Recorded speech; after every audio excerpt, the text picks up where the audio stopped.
नमस्कार। आज हम सर्कुलेटरी सिस्टम परिसंचरण तंत्र की तीसरी क्लास पढ़ेंगे। तो आशा करते हैं कि इससे पहले आपने दोनों क्लासें हैं वो लगा ली होगी और आपने नोट्स भी कम्पिटिटिव एग्जाम के बढ़ा लिए होंगे, या आपके पास जो भी कम्पिटिटिव एग्जाम की कोई एक किताब है उसके अंदर जनरल साइंस के जो भी टॉपिक है वो आपने बहुत अच्छे तरीके से कवर कर लिए होंगे। एक श्वसन तंत्र अपना पूरा हो गया है, दूसरा परिसंचरण तंत्र चल रहा है। परिसंचरण तंत्र आज ये और सेकंड लास्ट क्लास मान लीजिए, और इसके बाद में एक क्लास हो रहेगी और आपका परिसंचरण का तो टॉपिक भी क्या हो जाएगा, कंप्लीट हो जाएगा। तो साथ में क्लासें लगा लीजिए, साथ में टॉपिक को कवर कर लीजिए, आपका जनरल साइंस में कुछ नहीं बचेगा। ठीक है, पूरा का पूरा आपका कवर हो जाएगा। देखिए, इससे पहले वाली क्लासों में अपने पढ़ चुके हैं कि ब्लड क्या होता है, ब्लड के पार्ट कौन कौन से होते हैं, जिसमें एक अपने ने प्लाज्मा पढ़ लिया, मतलब लिक्विड पार्ट पढ़ लिया, और एक अपने ने सॉलिड पार्ट पढ़ लिया। सॉलिड में अपने ने आरबीसी पढ़ ली, पूरी डब्ल्यूबीसी पढ़ ली, प्लेटलेट्स पढ़ ली। अब अपने पास बारी आई है लिम्फ या लसिका की। उसके बाद में अपने सर्कुलेटरी सिस्टम का दूसरा टॉपिक स्टार्ट करेंगे, हृदय या हार्ट। ठीक है, तो देखो आज अपने दूसरा टॉपिक स्टार्ट करते हैं, लिम्फ। लिम्फ या लिम्फ को क्या कहा जाता है, लसिका कहा जाता है। देखो ध्यान से, लिम्फ को कहा जाता है लसिका। होती क्या है लिम्फ? कल मैंने आपको एक छोटी सी बात बताई थी कि इस प्रकार से अपने हार्ट से ट्यूब खुलती है जो विभिन्न भागों में रक्त को लेकर जाती है, और इसको क्या कहा जाता है, धमनी कहा जाता है। धमनी का व्यास होता है ना, वो हमेशा क्या होता है, बड़ा होता है। मतलब धमनी सभी नलिकाओं में सबसे बड़ी होती है। धमनी आगे चलकर ऊतकों के पास खुलती है और अनेक छोटे छोटे भागों में इस प्रकार से बढ़ जाती है। इस प्रकार से छोटे छोटे भागों में बढ़ जाती है, और धमनी ये छोटे छोटे भागों में बढ़ती है ना, यहाँ पर जाकर इसे कहा जाता है केशिका। इंग्लिश में कहा जाता है कैपिलरी। ठीक है, और ये सब सारी की सारी केशिकाएं मिलकर आगे चलकर एक छोटी सी नलिका बनाती है, छोटी डायमीटर या छोटे व्यास की। इसको कहा जाता है सीरा। आगे बात समझे, मतलब ये जो धमनी आई है ना, ये हृदय से निकल के आई है, हृदय से। और हृदय से निकल के आई है तो इसके अंदर रक्त कैसा होगा, शुद्ध रक्त। इतनी बात समझ आ गई। अब इसके बाद में ये जो सीरा है ना, ये टिश्यू से निकलेगी, ऊतक से निकलेगी, तो इसके अंदर रक्त कैसा होगा, अशुद्ध रक्त। ठीक है, और ये अपने पास है एक ऊतक, या इसको अंग मान लीजिए। ठीक है, अब देखो इस प्रकार से जब ब्लड इसके अंदर आएगा, इस प्रकार से जब ब्लड इसके अंदर आएगा तो इसके अंदर ब्लड की मात्रा ज्यादा आई है, और यहां से ब्लड है वो कम निकलेगा। ब्लड कम निकलेगा तो ये जो ब्लड है ये यहां पर प्रेशर लगाएगा, और प्रेशर लगाएगा तो केशिका की जो आंतरिक परत होती है ना, केशिका की आंतरिक परत, इसे कहा जाता है एंडोथीलियम। ठीक है, एंडोथीलियम ये होती है केशिका की आंतरिक परत, और इस एंडोथीलियम के अंदर छोटी छोटी इस प्रकार से छिद्र पाए जाते हैं। अब अपने ने, अगर आपको याद है तो अपने ने डब्ल्यूबीसी की एक छोटी सी क्लास पहले ली है। छोटे आकार की जो डब्ल्यूबीसी होती है, कौन कौन सी, एक तो कौन सी, बेसोफिल। आगे बात समझे, इसके बाद में दूसरी होती है एसिडोफिल, और इसके बाद में कुछ यहां पर कुछ एक मात्रा में न्यूट्रोफिल। ये इस डब्ल्यूबीसी, ये जो यहाँ पर अवकाश होता है ना, अवकाश जो होता है ऊतक के चारों ओर, इस एंडोथीलियम को पार करके ये जो आपको यहाँ पर अवकाश जो दिखाई दे रहा है ना, अवकाश जो दिखाई दे रहा है, इसके अंदर आ जाती है इस प्रकार से। इस प्रकार से यहाँ पर इसके चारों ओर भर जाएगी ये डब्ल्यूबीसी। आगे बात समझे, और ये जो डब्ल्यूबीसी भरेगी ना, भरेगी, इसको कहा जाता है अंतर अवकाशी, अंतर अवकाशी द्रव। अंतर अवकाशी द्रव, या इसी का दूसरा नाम होता है उत्तकीय द्रव या टिश्यू फ्लूइड। आगे बात समझे, और इस उत्तकीय द्रव को क्या कहा जाता है, लिम्फ कहा जाता है या लसिका कहा जाता है। आगे बात समझे। अब इसके बाद में आगे देखो, ये जो लिम्फ है ना, ये होती है एक टाइप की डब्ल्यूबीसी। ठीक है, ये जो लिम्फ होती है ना, ये एक टाइप की क्या होती है, डब्ल्यूबीसी। डब्ल्यूबीसी है तो सीधी सी बात है, शरीर के अंदर क्या बनाएगी, ये एंटीबॉडी बनाएगी। मतलब रोगों से क्या करती है, ये रोगों से करती है सुरक्षा। आगे बात समझे, रोगों से सुरक्षा करती है। तो देखो क्वेश्चन आएगा कि अंतरावकाशी द्रव या उत्तकीय द्रव क्या है, तो नीचे आपको ऑप्शन मिलेगा कौन सा, लिम्फ या लसिका। क्वेश्चन आएगा कि ऐसी डब्ल्यूबीसी जो उत्तक के चारों ओर पाई जाती है द्रव के रूप में और रोगों से सुरक्षा करती है, क्या कहलाती है, लिम्फ या लसिका। और ये एक टाइप की होती क्या है, डब्ल्यूबीसी होती है, अपने शरीर के अंदर प्रोडक्शन देती है। तो ये जो चौथी ब्लड वेसल्स थी वो अपनी पूरी हो चुकी है। इससे पहले अपने ने आरबीसी, डब्ल्यूबीसी और प्लेटलेट्स है वो भी अपने ने पढ़ ली है। आगे बात समझे। आगे देखो, इसके बाद में अपने डब्ल्यूबीसी के बाद में अपने टॉपिक पढ़ते हैं, कौन सा टॉपिक आता है अपने, ब्लड ग्रुप। ठीक है ना, ब्लड ग्रुप। ब्लड ग्रुप है, सुनो मेरी बात ध्यान से, ब्लड ग्रुप आपके आरबीसी, ये एक सिंगल आरबीसी है, मान लीजिए इस आरबीसी की सतह पर इस प्रकार से एक तो यहां पर, एक यहां पर दो टाइप की प्रोटीन होती है भैया। आगे बात समझे, एक को तो कहा जाता है ए और दूसरी को कहा जाता है बी। ठीक है। अगर ए टाइप की प्रोटीन है आपकी आरबीसी के ऊपर तो आपका ब्लड ग्रुप कौन सा हो जाएगा, ए टाइप का। और अगर आपकी आरबीसी पर बी टाइप की प्रोटीन है तो आपका ब्लड ग्रुप कौन सा हो जाएगा, बी टाइप का। और दोनों टाइप की प्रोटीन है तो आपका ब्लड ग्रुप कौन सा हो जाएगा, ए बी टाइप का। और दोनों टाइप की प्रोटीन है ही नहीं, मतलब अनुपस्थित है, ठीक है, अनुपस्थित है तो आपका ब्लड ग्रुप कौन सा हो जाएगा, ओ टाइप का। इतनी बात समझ आ गई। अब देखो ब्लड ग्रुप की खोज पूछी जाती है कि ब्लड ग्रुप की खोज किसने की थी, तो ये की थी, एक नाम आता है कार्ल लैंडस्टीनर ने, ठीक है ना। कार्ल लैंडस्टीनर ने किसकी खोज की थी, ब्लड ग्रुप की खोज की थी। इतनी बात समझ आ गई। अब देखो इसके बाद में अपने एक छोटा सा चार्ट बना लेते हैं कि कौन सा ब्लड ग्रुप किसको ब्लड डोनेट कर सकता है। आजकल कॉम्पिटिटिव एग्जाम में ऐसे क्वेश्चन पूछे जाने लगे हैं, ठीक है। तो देखो ध्यान से, यहां पर मैं नाम लिख देता हूं, लिख देता हूं ब्लड ग्रुप, ठीक है। यहां पर नाम लिख दिया ब्लड ग्रुप के नाम बाद में मैंने नाम लिख दिया एंटीजन, और एंटीजन के बाद में लिख दिया एंटीबॉडी, और एंटीबॉडी के बाद में ये ब्लड ग्रुप किसको ब्लड दे सकता है, ठीक है। और इसके बाद में किससे ब्लड ये ले सकता है, ठीक है। 5 चैम्बर मैंने यहां पर बना दिए हैं। इतनी बात आपको समझ आ गई। अब देखो ध्यान से, अब मैं आपको एक बात बताता हूं, सुनो मेरी बात है, कि जिस टाइप का ब्लड ग्रुप होगा उसी के हिसाब से आपका होगा एंटीजन। मेरी बात ये हमेशा याद रखना कि जिस टाइप का आपका ब्लड ग्रुप है उसी के हिसाब से आपका क्या हो जाएगा, एंटीजन। देखो सबसे पहले ब्लड ग्रुप है ए, दूसरा ब्लड ग्रुप होता है बी, तीसरा होता है ए बी, और इसके बाद में चौथा कौन सा होता है, ओ। आगे इतनी बात सुनने, देखो मैंने आपको बात बताई कि जिस टाइप का ब्लड ग्रुप उसी टाइप का एंटीजन। क्वेश्चन आ जाए कि ए एंटीजन, किसी के अंदर ए एंटीजन पाया जाता है, इसको हिंदी में प्रतिजन कहा जाता है, ठीक है ना, हिंदी में प्रतिजन कहा जाता है। इसको हिंदी में प्रतिरक्षी कहा जाता है, और इसको हिंदी में रक्त समूह कहा जाता है, ठीक है। तो रक्त समूह की खोज किसने की थी, कार्ल लैंडस्टीनर ने। प्रतिजन यहां पर ब्लड ग्रुप ए है तो एंटीजन कौन सा हो जाएगा, ए। ब्लड ग्रुप बी है तो एंटीजन या प्रतिजन कौन सा हो जाएगा, बी। अब देखो इसके बाद में एंटीजन दोनों के दोनों ए और दूसरा कौन सा, बी, और यहां पर कोई भी एंटीजन नहीं होगा। ओ तो अपने इसको बोलते हैं, वैसे इसका नाम होता है जीरो ब्लड ग्रुप। इसका रीजन यही है कि इसके अंदर क्या नहीं पाए जाते, एंटीजन नहीं पाए जाते, मतलब आपकी आरबीसी की सरफेस पर, आरबीसी की सतह पर किसी भी टाइप की प्रोटीन नहीं पाई जाती, इसलिए इसे कौन सा ब्लड ग्रुप कहा जाता है, जीरो ब्लड ग्रुप। अब देखो इसके बाद में एंटीबॉडी, नाम देखो एंटीबॉडी, मतलब एंटीजन के हमेशा क्या मिलेगी, विपरीत मिलेगी। आगे बात समझे, एंटीजन की हमेशा विपरीत मिलेगी, प्रति मिलेगी। आगे बात समझे, तो ए ब्लड ग्रुप है तो एंटीबॉडी हमेशा हो जाएगी कौन सी टाइप की, स्मॉल बी टाइप की। आगे बात समझे, अब इसके बाद में ब्लड ग्रुप बी है तो एंटी बॉडी हो जाएगी कौन सी, स्मॉल ए। आगे बात समझे, अब इसके बाद में आगे देखो ब्लड ग्रुप दोनों के दोनों आ गए, ए भी आ गया और इसके बाद में बी भी आ गया। आगे बात समझे, ब्लड ग्रुप दोनों के दोनों आ गए, ए आ गया बी आ गया, तो यहां पर किसी भी टाइप की एंटीबॉडी नहीं होगी। आगे बात समझे, किसी भी टाइप की एंटीबॉडी इसलिए नहीं होगी क्योंकि आरबीसी की सतह पर दोनों टाइप के एंटीजन उपस्थित है, ए भी है और दूसरा बी भी है। यहां पर एंटीबॉडी हो जाएगी स्मॉल ए और दूसरी कौन सी, स्मॉल बी। आगे बात समझे, अब देखो, अब इसके पास में एंटीबॉडी नहीं होने के कारण, क्योंकि अगर एंटीजन और एंटीबॉडी अगर बिल्कुल सेम आ गए, जैसे मान लीजिए ए वाला कोई ब्लड ग्रुप का व्यक्ति है, आगे बात समझे, ए वाले ब्लड ग्रुप का कोई व्यक्ति है और उसे ए एंटीबॉडी का ब्लड दे दिया जाता है, तो ये आपस में जुड़ जाएगी। आगे बात समझे, ये दोनों हमेशा एंटी होती है, ठीक है ना, एंटी होती है। तो देखो किसको ब्लड ये दे सकता है, याद रखना इसको यूनिवर्सल एक्सेप्टर कहा जाता है। 2 क्वेश्चन यहां पर बनते हैं, वेरी वेरी मोस्ट इंपोर्टेंट।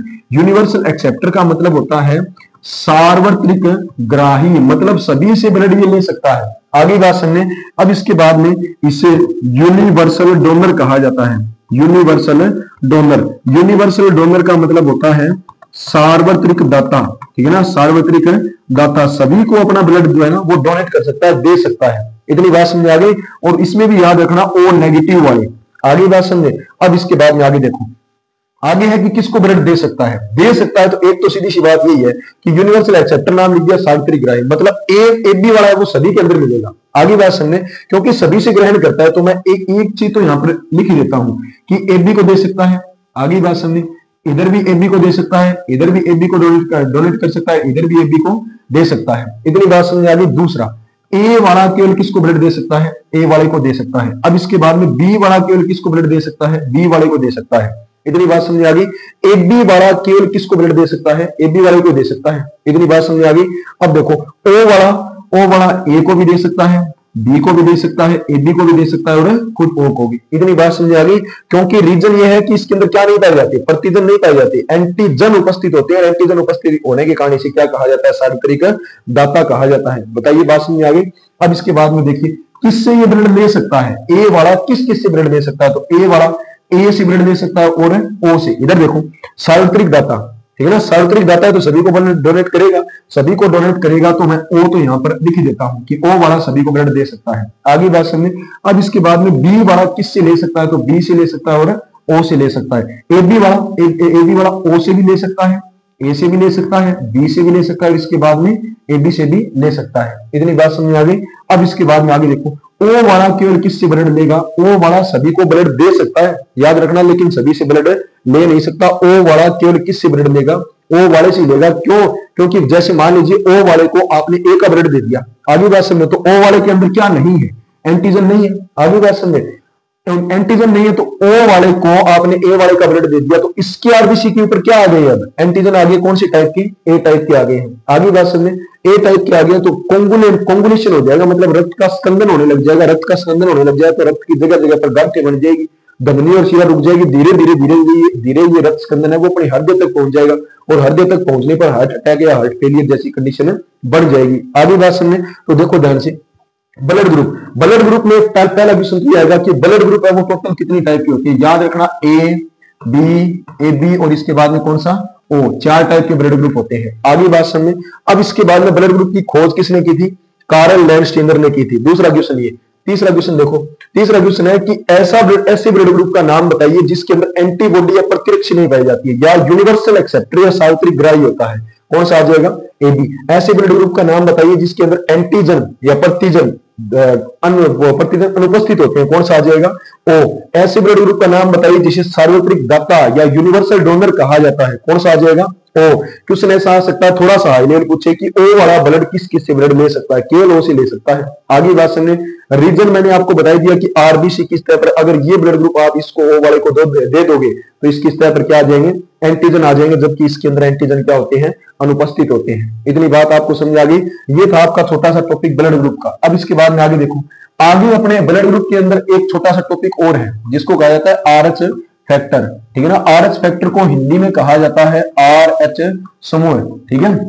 अब देखो, सबसे पहले बायोलॉजी के अंदर कोई भी चीज है उसकी खोज पड़ती है। इसकी खोज की थी 2 वैज्ञानिक थे। एक तो वही था, कौन सा? Karl Landsteiner. और कार्ल लैंडस्टीनर के साथ में एक वैज्ञानिक और आया था जिसका नाम क्या था? विनर। इन्होंने किसकी डिस्कवरी की थी? ब्लड ग्रुप वो आरएच फैक्टर की डिस्कवरी की थी। अब इसके बाद में देखो कि कौन से जंतु के अंदर की गई थी, ये भी याद रखना। तो ये जंतु था बंदर। ठीक है ना, उस बंदर का नाम था मकाकारिसस। ठीक है ना, मकाकारिसस बंदर, मकाकारिसस अगर आप नाम लिखोगे, रिसस अगर आप नाम लिखोगे तो सबसे पहले इसके अंदर नाम क्या आएगा?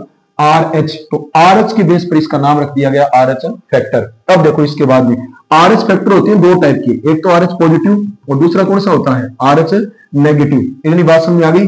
याद रखना, एक छोटा सा क्वेश्चन, पूरे इंडिया के अंदर लगभग 97% जो लोग हैं ना वो कैसे है? आरएच पॉजिटिव, और 3% लोग हैं वो कैसे हैं? RH negative. इतनी बात समझ आ गई। इसी के बेस पर आपके ब्लड ग्रुप है वो डिसाइड होता है कि ब्लड ग्रुप पॉजिटिव होगा या नेगेटिव होगा। अब देखो, पूरे वर्ल्ड का भी कभी कभी पूछ लिया जाता है। पूरे वर्ल्ड के अंदर 80% जो लोग है ना वो है आरएच पॉजिटिव, और 20% है ना वो कैसे है? RH negative. इतनी बात आपको समझ आ गई। अब देखो इसके बाद में, एक रोग होता है इसके अंदर, एक रोग होता है भैया जिसको कहा जाता है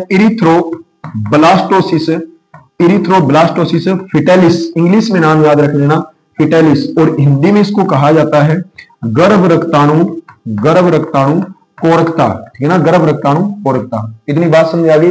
इस रोग में होता क्या है? ध्यान से सुनो, इस रोग को अपने पढ़ लेते हैं। आगे वाले पेज पर देखो, नाम होता है गर्भ रक्ताणु कोरकता। ठीक है ना, गर्भ रक्ताणु कोरकता। इतनी बात समझ आ गई। गर्भ रक्ताणु कोरकता में क्या होता है? देखो ध्यान से, इसमें क्या होता है कि जैसे मान लीजिए कि एक महिला है जिसका ब्लड ग्रुप जो है ना वो आरएच नेगेटिव है। इतनी बात समझ आ गई। और उस महिला की शादी है वो किसी आरएच पॉजिटिव वाले पुरुष से हो जाती है। ठीक है। तो उसमें क्या होता है कि जैसे होने वाले बच्चे में अगर पिताजी का जीन आता है तो उसमें आरएच पॉजिटिव का जीन आएगा। आरएच पॉजिटिव का जीन आएगा तो महिला का ब्लड ग्रुप कैसा है, आरएच नेगेटिव, ठीक है ना। दोनों पॉजिटिव नेगेटिव ब्लड जब आपस में मिलते हैं तो जैसे मान लीजिए कि डिलीवरी का टाइम आता है ना, तो बच्चे की जो कुछ एक आरबीसी है वो टूटकर मान लीजिए कि माता के ब्लड के साथ मिल गई, माता के ब्लड के साथ मिल गई ना, तो उसमें क्या होता है कि महिला के शरीर में उसके प्रति एंटीबॉडी बन जाती है, आगे बात समझे। और दूसरी बार जब प्रेगनेंसी का टाइम आता है ना, तो उसके अंदर उस दौरान क्या होता है कि बच्चे के अंदर जो महिला के अंदर आरएच पॉजिटिव नेगेटिव के प्रति एंटीबॉडी बनी हुई है, आगे बात समझे, उसका साइड इफेक्ट होता है बहुत भयंकर तरीके से। और दूसरी कंडीशन में लगभग 80% चांस ये रहते हैं कि बच्चे की वो डेथ हो जाती है। इतनी बात समझ आ गई। कैसे, दोबारा देखो कि इसके अंदर जैसे मान लीजिए एक महिला की शादी हुई है, ठीक है ना, या किसी बच्चे का पिता है वो कैसा है, आरएच पॉजिटिव, आगे बात समझे, और उस बच्चे की माता है वो कैसी है, आरएच नेगेटिव। इतनी बात समझ आ गई। और मान लीजिए कि इनके एक छोटा सा बच्चा होता है, इतनी बात समझ आ गई, उस बच्चे का ब्लड ग्रुप था आरएच पॉजिटिव। सीधी सी बात, आरएच पॉजिटिव है तो जीन कहां से आया है, पिताजी से आया है। आगे बात समझे, क्योंकि जब निषेचन की क्रिया होती है तो 23 गुणसूत्र माता से आते हैं और 23 गुणसूत्र पिता से आते हैं, और इन्हीं गुणसूत्रों में से एक जीन है जो किससे आया है, उसके पिता से आया है, आरएच पॉजिटिव का। आगे बात समझे। अब इस बच्चे का डेवलपमेंट हो रहा है, आगे बात समझे, बच्चे का डेवलपमेंट हो रहा है, तो पहली बार जब डिलीवरी का टाइम आएगा, आगे बात समझे, तो इसमें पहला बच्चा जो है ना, पहला बच्चा वो नॉर्मल सामान्य माना जाता है, ठीक है ना, सामान्य हो जाएगा। कंडीशन रहती है ये कितने परसेंट है, कंडीशन रहती है लगभग ये कितने परसेंट है, 80 से 90% ये कंडीशन रहती है। आगे बात समझे। और मान लीजिए कि इससे पहले अगर एंटीबॉडी बन जाती है तो ये बच्चा भी जीवित नहीं रहेगा, आगे बात समझे। लेकिन जब दूसरा बच्चा होगा, ठीक है ना, इस महिला के जब दूसरा बच्चा होगा तो 90 से 95% कंडीशन या स्थिति ऐसी हो जाती है कि बच्चा है वो क्या हो जाता है, बच्चा मर जाता है, ठीक है ना, बच्चा मर जाता है। रीजन ये था कि इस महिला के अंदर जब पहली बार डिलीवरी हुई थी तो उस दौरान इस बच्चे से कुछ आरबीसी है वो टूटकर आ गई थी इस महिला के ब्लड में, ठीक है ना। और जब इस महिला के ब्लड में वो आरबीसी आई तो इस महिला के शरीर में क्या बन गई थी, एंटीबॉडी, और वो भी किसके प्रति, आरएच पॉजिटिव के प्रति एंटीबॉडी बढ़ गई। अब दूसरी बार जब इस पिताजी से इस बच्चे के अंदर जीन आएगा तो बच्चा आरएच पॉजिटिव होगा और ये आरएच नेगेटिव है। आगे बात समझ, स्कंदन होने लग जाएगा, स्कंदन होने से बच्चे की क्या हो जाएगी, डेथ हो जाएगी। हो सकता है कि महिला पर भी साइड इफेक्ट पड़े, ठीक है ना। तो क्वेश्चन आता है कि ऐसा क्वेश्चन आता है कि किसी आरएच पॉजिटिव महिला, आरएच पॉजिटिव पुरुष का विवाह एक आरएच नेगेटिव महिला से कर दिया जाता है, उनका होने वाला जो बच्चा है वो आरएच पॉजिटिव होता है। पहली जो डिलीवरी होती है पहला बच्चा सामान्य हो जाएगा, लेकिन दूसरी कंडीशन में बच्चे की डेथ हो जाती है। तो इस रोग का नाम बताइए, ऐसा क्वेश्चन आता है। तो इसे क्या कहा जाता है, गर्भ रक्ताणु के कोरकता, इंग्लिश में कहा जाता है इरिथ्रोब्लास्टोसिस फिटालिस। इतनी बात समझ आ गई। या क्वेश्चन ऐसे आ सकता है कि आरएच पॉजिटिव जो पुरुष का विवाह एक आरएच नेगेटिव महिला के साथ करा दिया जाता है, आगे बात समझे, तो बच्चे की डेथ होने का रीजन क्या था, तो आरएच पॉजिटिव ब्लड उसका सबसे बड़ा रीजन था। इतनी बात समझ आ गई, ठीक है ना। तो देखो आरएच फैक्टर, दोबारा देखो, आरएच फैक्टर की डिस्कवरी कार्ल लैंडस्टीनर और विंडर ने की थी। बंदर था मकाकारिसस, और मकाकारिसस के बेस पर इसका नाम रख दिया गया आरएच फैक्टर। इंडिया में लगभग 97% कैसे हैं, आरएच पॉजिटिव और 3% आरएच नेगेटिव। पूरे वर्ल्ड में 80% कैसे हैं, आरएच पॉजिटिव और 20% कैसे हैं, आरएच नेगेटिव। अब आरएच पॉजिटिव नेगेटिव से एक ब्लड होता है, एक डिजीज होती है, रोग होता है, जिसको क्या कहा जाता है, इरिथ्रोब्लास्टोसिस फिटालिस। और याद रखना इसमें महिला है वो हमेशा क्या होती है, आरएच नेगेटिव होती है। क्वेश्चन पूछा जा सकता है कि इरिथ्रोब्लास्टोसिस फिटालिस के अंदर महिला है वो कैसी होती है, आरएच नेगेटिव। ये आपकी 12th की एनसीईआरटी में बिल्कुल स्टिक लाइनों से उत्तर लिखा हुआ है। इतनी बात समझ आ गई, ठीक है ना। याद रख लेना ये एनसीईआरटी के अंदर लिखा हुआ है। एनसीईआरटी की लाइनें आपको पता है सीधी पूछी जाती है किसी भी कॉम्पिटिटिव एग्जाम में। आगे बात समझे। अब देखो ये ब्लड ग्रुप का टॉपिक है वो आपका कंप्लीट हो गया है। आगे देखो इसके बाद में, अब इसके बाद में अपने एक छोटा सा और कर लेते हैं, क्लोटिंग फैक्टर, ठीक है ना। कौन सा, क्लोटिंग फैक्टर। और क्लोटिंग फैक्टर को हिंदी में कहा जाता है स्कंदन कारक। स्कंदन कारक को कहा जाता है कि ऐसे कारक जो रक्त का थक्का बनाते हैं, ठीक है ना, रक्त का थक्का बनाते हैं, स्कंदन कारक कहलाते हैं। याद रखना, ठीक है ना, स्कंदन कारक कहलाते हैं, स्कंदन कारक कहलाते हैं। अब सुनो मेरी बात, देखो ध्यान से। जैसे मान लीजिए ये अपनी स्किन है, आगे बात समझे, ये अपनी स्किन है, हाथ की, मेरे हाथ की स्किन मान लीजिए इस प्रकार से, आगे बात समझे। और यहां पर चोट लग जाती है थोड़ी सी, जैसे यहां से कट लग गया, इतनी बात समझ आ गई, छोटी सी चोट लग जाती है यहां पर इस प्रकार से। अब सुनो मेरी बात, देखो ध्यान से। इस स्कंदन कारक में होगा क्या कि स्कंदन कारक, टोटल स्कंदन कारक अगर आपसे कोई कॉम्पिटिटिव एग्जाम में पूछ ले तो कितने होते हैं? 13 होते हैं। याद रखना, ये अपने ब्लड के कौन से पार्ट के अंदर होते हैं? प्लाज्मा भाग के अंदर होते हैं। आगे बात सुनने। अब देखो ध्यान से, जब चोट लगेगी तो चोट लगने के दौरान अपना ये जो ब्लड है ना, अपना ये जो ब्लड है, इस ब्लड के अंदर इस प्रकार से छोटी छोटी सेल होती है, और इन सेल को क्या कहा जाता है? प्लेटलेट्स कहा जाता है, प्लेटलेट्स। और ये जो है ना, यहां पर जहां पर चोट लगी है, ये है इंजर्ड टिश्यू, ठीक है? इंजर्ड टिश्यू मतलब क्षतिग्रस्त उत्तक। हिंदी के अंदर क्या आएगा? क्षतिग्रस्त उत्तक। अब देखो, इस इंजर्ड टिश्यू से एक केमिकल मटेरियल बाहर निकलता है जिसे कहा जाता है एक्सोथ्रोम्बोप्लास्टिन, ठीक है ना? एक्सोथ्रोम्बोप्लास्टिन। कभी भी आप देखना, जब चोट लग जाती है ना, तो उसके बाद में जब क्लोटिंग स्टार्ट हो जाती है, तो जहां पर मतलब वो थक्का बनता है, मतलब खुरुंड जहां पर आता है, आगे बात समझे, उससे पीले रंग का मवाद है वो बाहर निकलता है, श्लेष्मा के जैसा। आगे बात समझे, उसका नाम क्या होता है? एक्सोथ्रोम्बोप्लास्टिन। उसी टाइम प्लेटलेट से एक मटेरियल बाहर निकलेगा जिसका नाम क्या होता है? एंडोथ्रोम्बोप्लास्टिन। आगे बात समझे, एंडोथ्रोम्बोप्लास्टिन। अब क्या होगा?